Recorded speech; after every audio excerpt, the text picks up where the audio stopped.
कल्याण का अधिकारी कौन? नारी है या पुरुष है? ज्ञानी है या अज्ञानी है? राजा है या रंक है?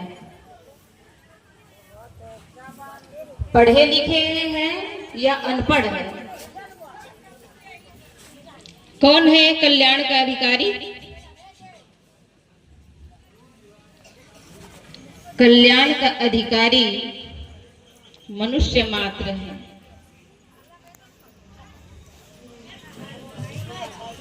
और वह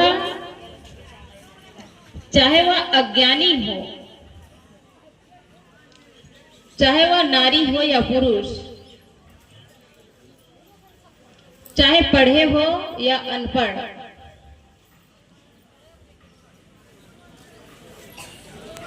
कल्याण का अधिकारी मानव मात्र है।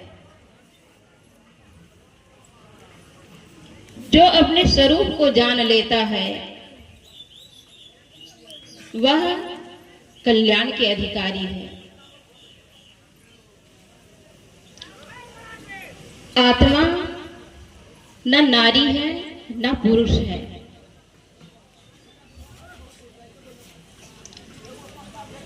कितने वक्ताओं ने ऐसे अपने विचारों में कहा है कि केवल कल्याण के अधिकारी पुरुष घट में है, नारी के घट में कल्याण के अधिकारी नहीं हो सकती है। जो ऐसे विचारक है, जो देह के बुद्धि रखने वाले हैं, ऐसे विचारक कभी कल्याण के अधिकारी नहीं हो सकते। क्योंकि जो माया से ऊपर उठ जाता है वह न नारी है न पुरुष है। हंस न नारी पुरुष है। हंस चेतन आत्मा के लिए कहा जाता है। वह नारी है न पुरुष है। शरीर रूपी पुर में यह निवास करता है और इसी शरीर रूपी पुर में ही हम रह करके साधना, ध्यान, सत्संग करके कल्याण का काम कर सकते हैं। चाहे वह नर हो या नारी, चाहे वह डॉक्टर प्रोफेसर हो या बिल्कुल अंगूठा छाप हो,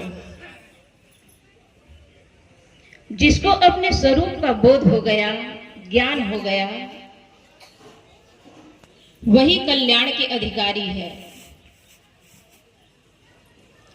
नारी के लिए पुरुष माया है और पुरुष के लिए नारी माया है। माया कहते हैं हमारे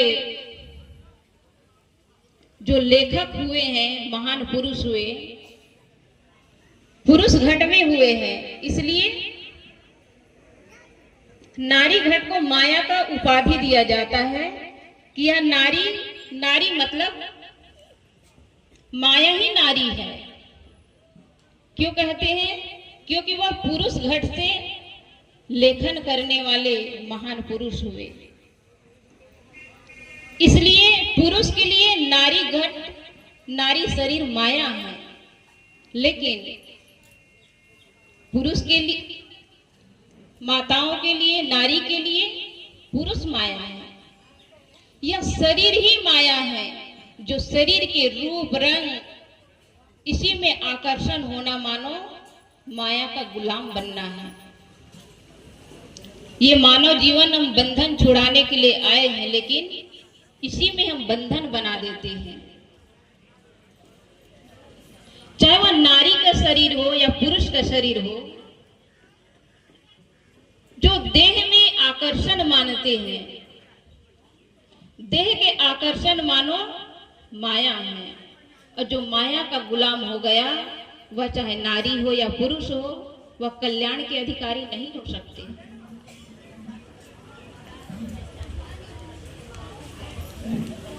इसलिए कहते हैं नारी रचन्ते पुरुषा पुरुष रचन्ते नार। नारी ने पुरुष को जन्म लिया, नारी ने पुरुष को जन्म दिया। कैसे जन्म दिया?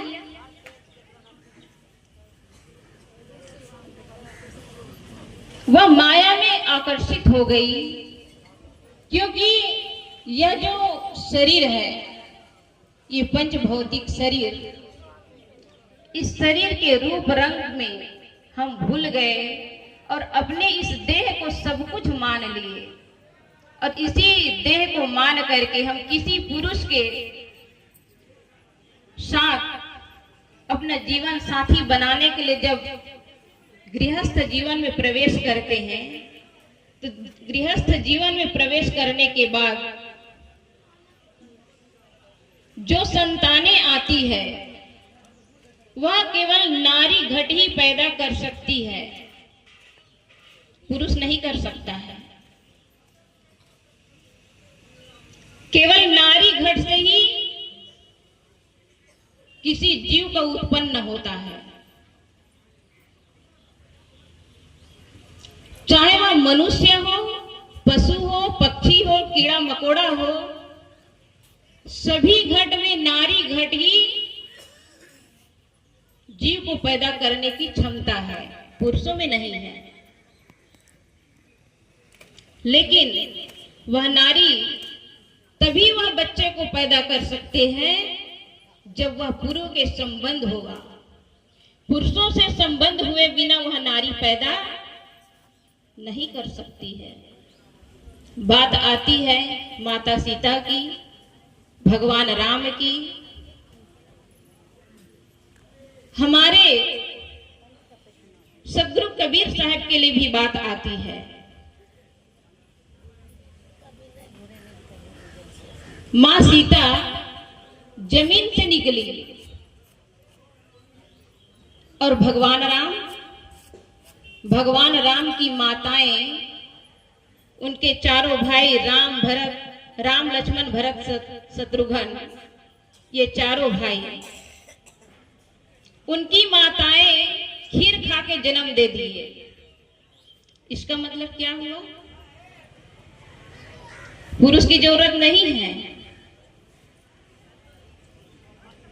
पुरुषों की जरूरत नहीं है। क्या आज के दिन में अभी ऐसा कोई देखे हैं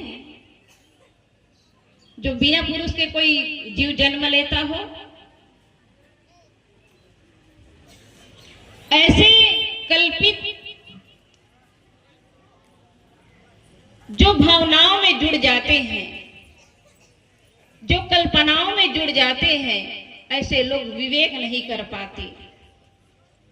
आज तक इस धराधाम पे ऐसा कोई भी प्राणी नहीं, केवल मनुष्य मात्र नहीं, बल्कि कोई भी ऐसा प्राणी नहीं कि बिना पुरुष के संबंध से कोई भी नारी किसी जीव को उत्पन्न नहीं कर सकती है।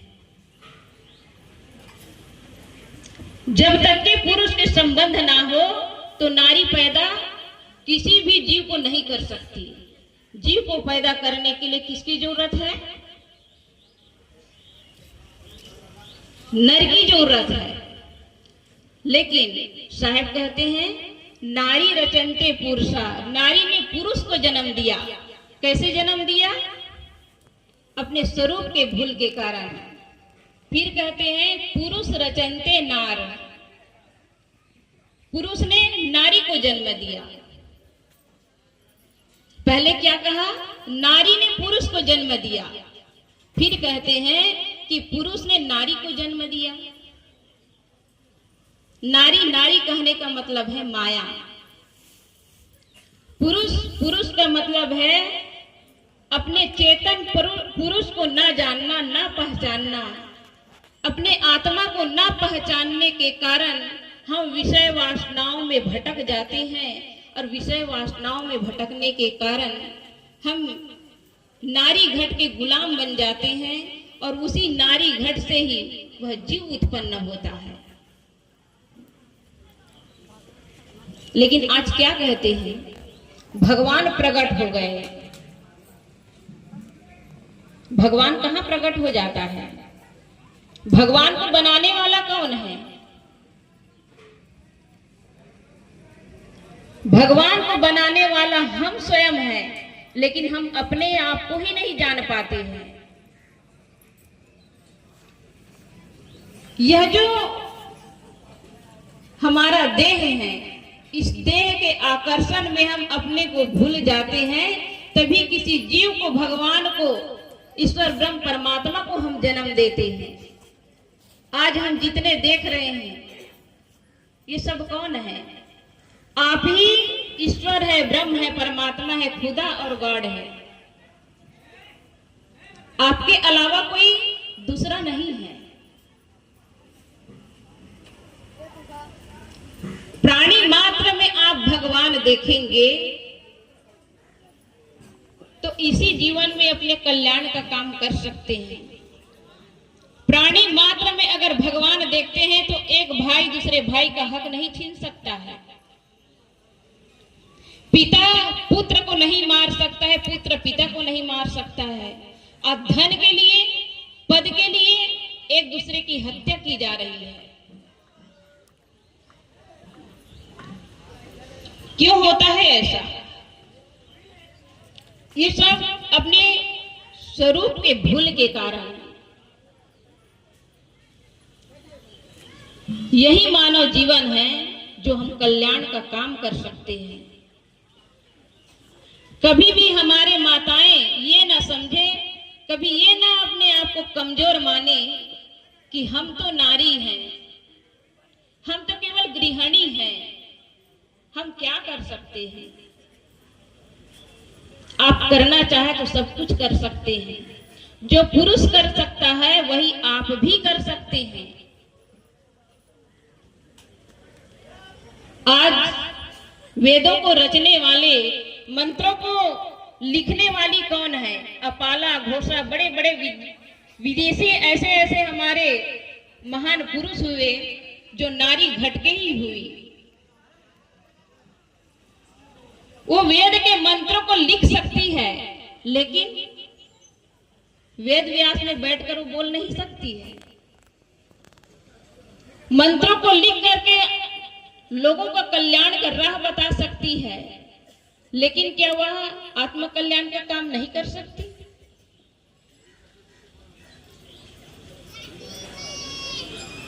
ऐसे हमारे विद्वान जन होते हैं जो कहते हैं कि नारी घट में कल्याण संभव ही नहीं है। ऐसा क्यों कहते हैं? कहा जाता है नारी मासिक धर्म के कारण नारियां अशुद्ध हो जाती है। अगर मासिक धर्म माताओं का ना आए तो क्या ये पुरुष आएगा इस दुनिया में?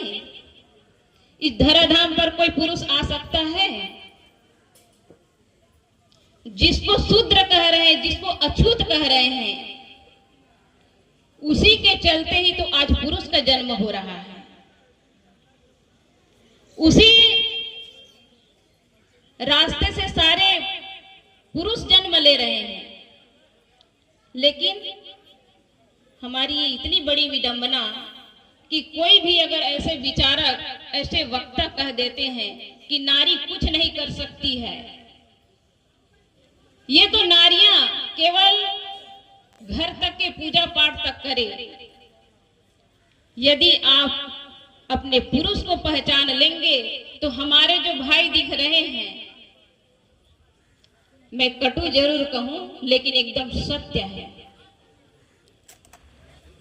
ये जो दिख रही है नकली पुरुष है। कैसा पुरुष है? नकली कहने का मतलब हुआ कि असली भी है। हमारे जो पिता के रूप में, भाई के रूप में, गुरु के रूप में जो भी पुरुष घट है, जो हमारी माताएं पुरुष को अपना स्वामी कहते हैं, भगवान कहते हैं, ये जो पुरुष है ये भगवान है, ये जो पति है ये नकली पति है। असली पति आप सबके घट घट में है। उस पति को अगर पहचान लोगे तो जरूर इसी जीवन में आप कल्याण का काम कर सकते हैं। उस पुरुष को पहचान करके ध्यान सत्संग में मन को लगाए रखना। हमारा जो ये पंच भौतिक शरीर केवल जड़ है और इस जड़ शरीर में रह करके हम ध्यान और सत्संग का काम कर सकते हैं। जितना ही हमारे शरीर के लिए भोजन की आवश्यकता है उतने ही आत्मा के लिए भजन की आवश्यकता है। हम भोजन के लिए दिन रात परिश्रम करते हैं और इस शरीर से संबंध जो हमारे पुत्र परिवार पति बच्चे जितने भी है रिश्ते नाते इन सभी के लिए दिन रात मेहनत करते हैं। मकान दुकान मिल फैक्ट्री बना लेते हैं। जब इस दुनिया से जाते हैं तो क्या हमारे कोई साथ जाने वाला है? लेकिन इसकी व्यवस्था भी करना होता है क्योंकि गृहस्थ जीवन में परिवार को सुरक्षा देना जरूरी है। लेकिन सुरक्षा के मतलब ये नहीं कि जीवन बीत जाता है और हम सत्संग से दूर हो जाते हैं। भोजन की आवश्यकता तन के लिए है और भजन की आवश्यकता आत्मा के लिए है। इसलिए हम अपने इस शरीर में रह करके अपने आत्म चिंतन करते हुए इसी मानव जीवन में कल्याण का काम केवल मानव मात्र ही कर सकता है, चाहे वह नारी हो या पुरुष। तो ये कल्याण के अधिकारी केवल मानव मात्र है। और अधिक ना कहते हुए मैं अपने वाणी को यहीं पर विराम देती हूँ। बोलिए सदगुरु कबीर साहेब की।